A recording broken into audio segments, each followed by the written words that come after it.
અંકલેશ્વરની garden city ખાતે આવેલા રાધા ગોપીનાથ મંદિરમાં ઇસ્કોન દ્વારા સેમિનારનું આયોજન કરવામાં આવ્યું હતું, જેમાં મોટી સંખ્યામાં લોકો જોડાયા હતા. અંકલેશ્વર ખાતે international society for Krishna conscious ISKCON દ્વારા આયોજિત 3 દિવસીય આધ્યાત્મિક સેમિનાર સફળતાપૂર્વક પૂર્ણ થયો.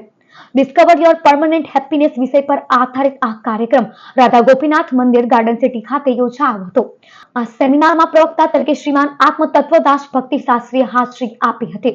તેમણે ભગવદ ગીતા અને શ્રીમદ ભાગવતના આધારે જીવનના મહત્વપૂર્ણ પ્રશ્નો પર વિસ્તૃત માર્ગદર્શન આપ્યું હતું. કાર્યક્રમ દરમિયાન આધ્યાત્મિક જ્ઞાન સાથે ધ્યાન, ભક્તિ અને જીવનશૈલીમાં સકારાત્મક પરિવર્તન લાવવાના ઉપાયો પર પણ ચર્ચા કરવામાં આવી હતી. આ પ્રસંગે મોટી સંખ્યામાં ભક્તો ઉપસ્થિત રહ્યા હતા. नहीं तो संसार में ऐसे नास्तिक प्रवृत्ति के लोग हैं जिनकी